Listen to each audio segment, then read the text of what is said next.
ଜଗନ୍ନାଥ ଅବିନାଶ ମିଶ୍ର କଂଗ୍ରେସର ସାଧାରଣ ସମ୍ପାଦକ ଅଛି ପୁରୀ ଜିଲ୍ଲାରେ। ଆଜ୍ଞା, ଯେଉଁ ନରେନ୍ଦ୍ର ପୁଷ୍କରିଣୀରେ ଯେଉଁ ବାଣ ବିସ୍ଫୋରଣ ହୋଇ 4 ଜଣ ମୃତ ହୋଇଛନ୍ତି ଆଉ ଯେଉଁ ଆହତ ହୋଇଛନ୍ତି, ତ ୟା ଉପରେ ଆପଣ କ'ଣ ରଖିବେ, ଆପଣଙ୍କର ବାର୍ତ୍ତା କ'ଣ ରଖିବେ? ପ୍ରଥମତଃ ଯେଉଁମାନେ ମୃତ୍ୟୁଆହତ ହୋଇଛନ୍ତି ତାଙ୍କ ପ୍ରତି ମୋର ଗଭୀର ଶ୍ରଦ୍ଧାଞ୍ଜଳି। ଯେଉଁମାନଙ୍କ ପରିବାରରେ ସବୁ କ୍ଷତି ହେଇଛି, ଭଗବାନ ତାଙ୍କୁ ଧୈର୍ଯ୍ୟ ଦିଅନ୍ତୁ। ସେମାନେ ଅସୁବିଧା ସେ କରିଛନ୍ତି ମୁହୂର୍ତ୍ତରୁ କେମିତି ବାହାରିବେ, ତାଙ୍କୁ ଜଗନ୍ନାଥ ସାହାଯ୍ୟ ଶକ୍ତି ଦିଅନ୍ତୁ। ତାପରେ ଆଜ୍ଞା କହିବି, ଏଇ ଗୋଟେ ଏତେ ପରିମାଣର ଗୋଟେ ବାଣ ସେ ଜାଗା ଉପରେ ରହିଲା, କେମିତି ପ୍ରଶାସନ ଜାଣିପାରିଲାନି। ସେଠି ତ ନିହାତି ପୋଲିସ ପ୍ରଶାସନ ଡ୍ୟୁଟିରେ ଥିବ। ଯଦି ସେଠି ବାଣ ଗଲା ଫୁଟିଲା କିଛି ଅସୁବିଧା ନାହିଁ, ଯେଉଁ କାମରେ ବାଣ ଯିଏ ବି ନେଇଥିଲେ, ସେ ଜାଗା ଉପରୁ ପବ୍ଲିକ୍ କେମିତି ଗଲେ? ବାଣ ଫୁଟିବା ଜାଗା ଉପରୁ ପବ୍ଲିକ୍ କେମିତି ଗଲେ? ବାଣ ଫୁଟିବାକୁ ଆପଣମାନେ ଆଲାଉ କଲେ, ସେଥିରେ ଆମର କିଛି ସେ ପାର୍ଟକୁ ଆମେ ଯିବାକୁ ଚାହୁଁନୁ, କିନ୍ତୁ ସେ ଜାଗା ଉପରୁ ପବ୍ଲିକ୍ କେମିତି ଗଲେ? ଏତେ ସଂଖ୍ୟକ ଲୋକ ଥିବା ଜନଗହଳିପୂର୍ଣ୍ଣ ଜାଗାରେ ବାଣ କେମିତି ଫୁଟିଲା? ଯଦି ବାଣ ଫୁଟିଲା ତା'ର ପରମିଶନ୍ ଥିଲା କି? ପରମିଶନ୍ ଯଦି ନଥିଲା, ଏତେ ପରିମାଣର ବାଣ କେମିତି ଫୁଟିଲା? ତାପରେ ଆସିଯିବା ଆମେ ମେଡ଼ିକାଲ ଅବସ୍ଥା କହିଲେ ନ ସରେ। ସେଦିନ ରାତିରେ ଯେଉଁ ଭଳିଆ ଅବସ୍ଥା, ଆପଣମାନେ ସମସ୍ତେ ଉପସ୍ଥିତ ଥିଲେ, ଦେଖିଥିବେ ରାତିରେ କେଉଁ ଭଳି ଚିତ୍କାର କରୁଥିଲେ ଲୋକ। ଅଟୋରେ ବୁହାଲେ, ଆମ୍ବୁଲାନ୍ସଟିଏ ବି ନଥିଲା। ମେଡ଼ିକାଲରେ 2 ଜଣ ଡକ୍ଟର ମାତ୍ର ଥିଲେ। ବର୍ନ ୱାର୍ଡ଼ ତ ଆମର ନାହିଁ, ମାନେ ମର୍ଣ୍ଣିଂ ୱାର୍ଡ଼ ତ ନାହିଁ, ଯେ 2ଟା ବେଡ଼୍ ଅଛି।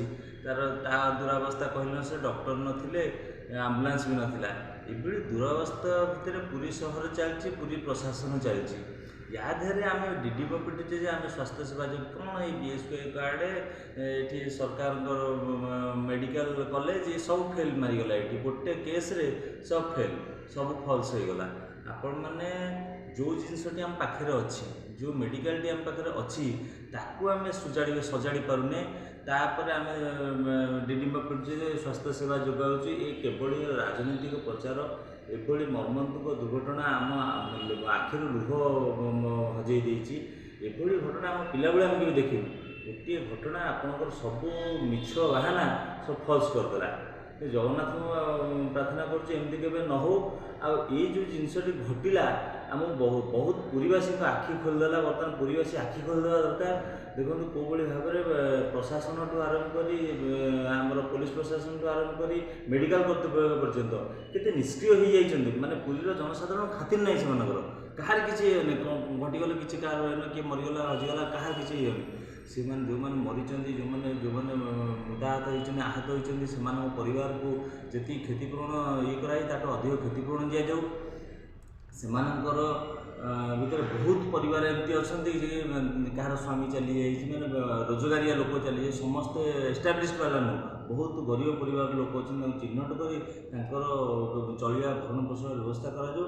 ଆଉ ପୁରୀ ମେଡ଼ିକାଲରେ ସେଦିନ ଯେଉଁ ଅବ୍ୟବସ୍ଥା ହେଲା, CDM ମହୋଦୟଙ୍କୁ ଯଥାଶୀଘ୍ର ଏଠୁ ଟ୍ରାନ୍ସଫର୍ କରାଯିବ, ଏଠୁ ନିଲମ୍ବନ ହୋଇଯିବା କଥା। ସେ ଯେଉଁଭଳି ଅବସ୍ଥାରେ ସେଦିନ ଡାକ୍ତର ନାହାନ୍ତି, ମ୍ୟାଡ଼ାମଙ୍କୁ କହିଲେ କି ମ୍ୟାଡ଼ାମ ଶୁଣିବାର ନାହିଁ, ସେମାନେ ସେ କାହା ଖାତିର କରନ୍ତିନି। ଏଭଳି ପରିସ୍ଥିତିରେ ପୁରୀ ମେଡ଼ିକାଲ ଚାଲିଛି। ଆପଣମାନେ ଏସବୁ ଜିନିଷକୁ ଦେଖାନ୍ତୁ। ଯେଉଁଭଳି ଭାବରେ ପୁରୀ ମେଡ଼ିକାଲରେ ଅବ୍ୟବସ୍ଥା, ସେଦିନ ରାତିରେ ଲୋକ ଠକ୍ ଠକ୍ କାନ୍ଦିଛନ୍ତି, ଛଟପଟ ହୋଇଛନ୍ତି। ତାକୁ କ୍ଷମା ନ ଦିଆଯାଉ।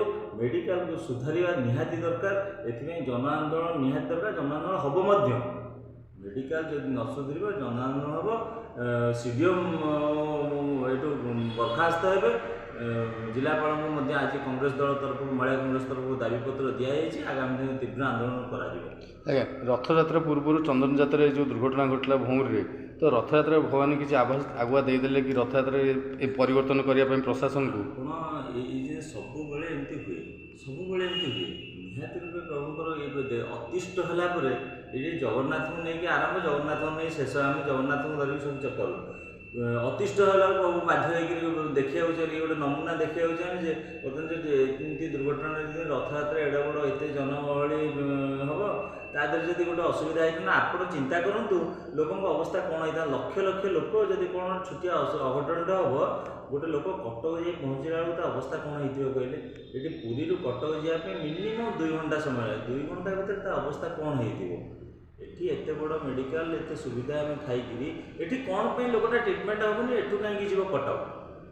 ସେତିକି ଆମର ବର୍ତ୍ତମାନ ଦାବି। ବର୍ତ୍ତମାନ ପୁରୀ ମେଡ଼ିକାଲରେ ଯେମିତି ପ୍ରତ୍ୟେକ ରୋଗୀ ଚିକିତ୍ସିତ ହେବେ, ଯେହେତୁ ପୁରୀ ଗୋଟେ ଦାର୍ଶନିକ ସ୍ଥାନ, ଏଠି ବହୁତ ପ୍ରକାର ବହୁତ ଆଡ଼ୁ ସାରା ବିଶ୍ୱର ଲୋକ ଆସୁଛନ୍ତି, ନିହାତି ରୂପେ ପୁରୀ ମେଡ଼ିକାଲଟାକୁ ସୁଧାରିବାର ସମୟ ଆସିଛି ଏବଂ ଭଗବାନ ଏଇକୁ ଦେଖେଇ ଦେଲେ ବର୍ତ୍ତମାନ ଆଉ ଡେରି ନକରି ସରକାର ଏଥିପାଇଁ ଦାୟିତ୍ୱବାନ ହୁଅନ୍ତୁ, ନହେଲେ ବାଧ୍ୟ ଏହା ଉପରେ ବହୁତ ଅନେକ ଜନ ଆକ୍ରୋଶ ଆ ଦେହରେ ଚିପି ହେଇକି ଅଛି, ସବୁ ବାହାରିଯିବ, ସରକାର ସାମ୍ନା କରିପାରିବେ। ଆଜ୍ଞା।